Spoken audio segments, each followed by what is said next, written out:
修剪就像给蝴蝶兰做外科手术，看似简单，实则暗藏玄机。错误的修剪不仅会破坏植株的美感，更会直接影响它的健康和开花质量。而掌握正确的修剪方法，就像拥有了神奇的魔法，能让蝴蝶兰重焕生机，开出满枝繁花。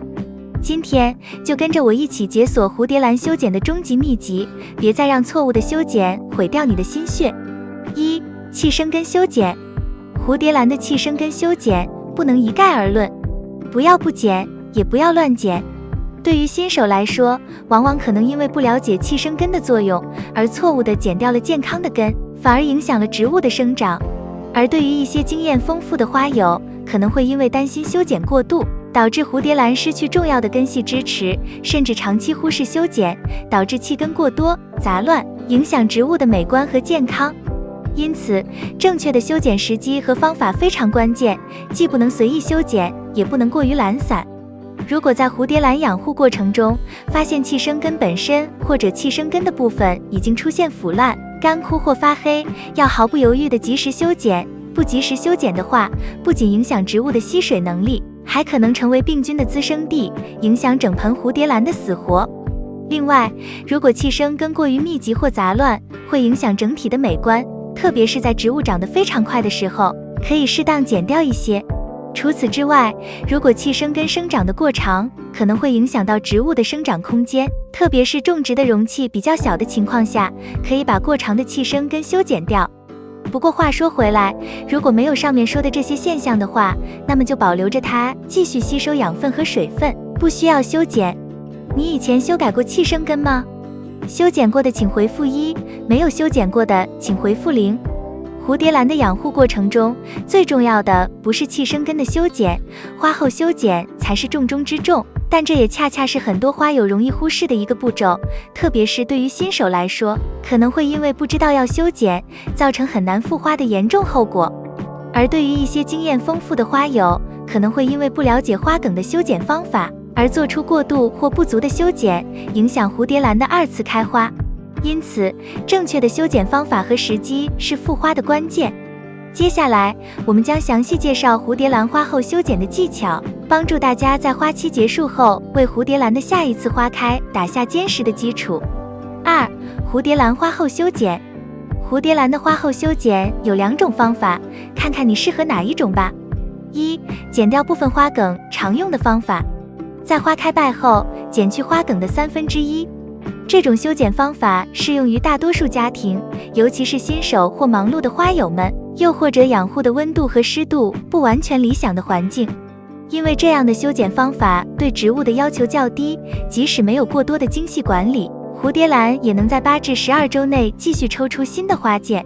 这种方法最普及也最常见，那是因为这种方法修剪后，植物的恢复期相对较短，而且对水肥的要求不高，即使没有精准的管理，蝴蝶兰仍然有很大几率开花。但这种修剪方法的美中不足就在于，修剪后保留了部分花梗，导致新的花梗生长可能相对较弱，开花的效果和质量大概率不如第2种修剪方法。2. 花剪全部剪掉，高要求修剪法。将整个花件从基部剪去是第2种修剪方法。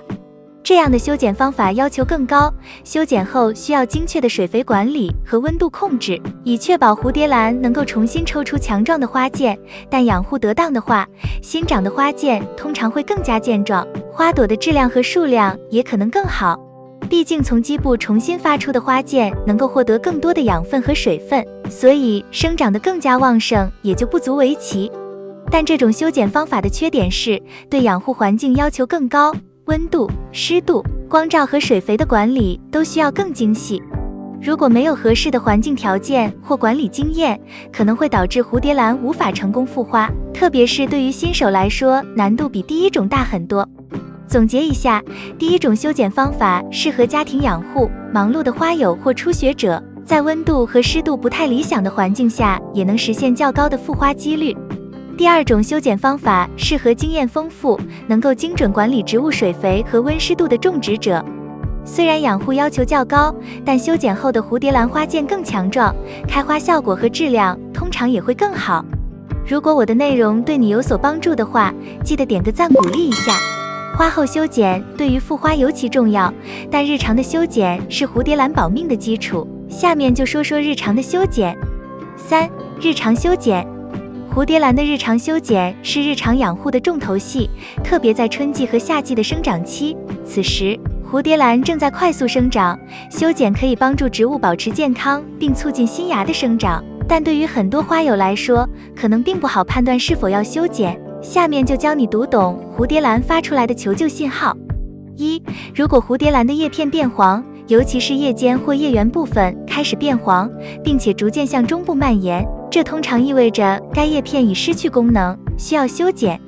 2、若叶片出现灰白色或黑色的斑点，或者叶面有霉斑，表明叶片已感染病菌，应及时剪掉，以防蔓延。3、如果叶片遭到物理损伤，被摔伤或压伤，并且已经不再修复，那么这部分叶片应立即修剪。4、如果根系的颜色变为黑色或暗褐色，并且触感软塌，说明根系已经腐烂，应立即修剪掉这些部分。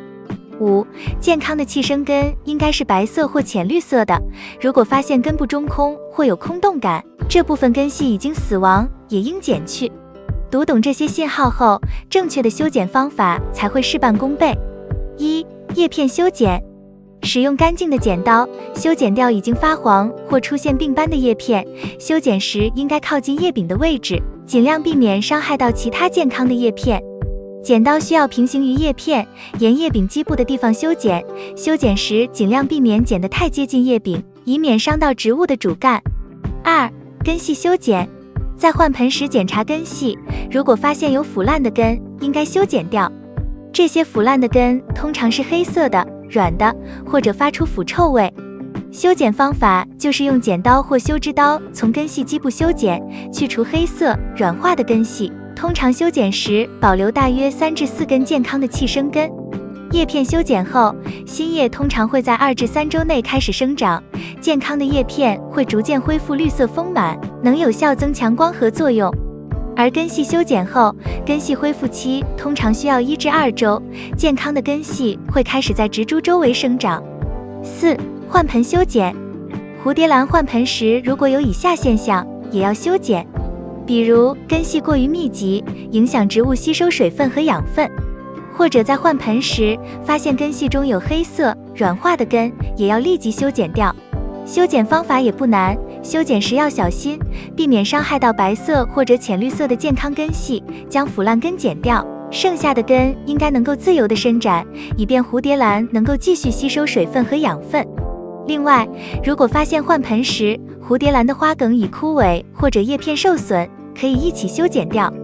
通常换盆后，无论修剪与否，蝴蝶兰都需要一个缓盆期，等过了缓盆期，新根才会长出来，慢慢提供水分与养分。在这个期间，要耐心的等待，不要怀疑修剪过度或者修剪不当，也不要有事没事就把植株拔出来看，这样反而会让缓盆期间变长。以上就是今天分享的内容。你也喜欢蝴蝶兰的话，请点赞、关注并多多转发。感谢观看，我们下期再见。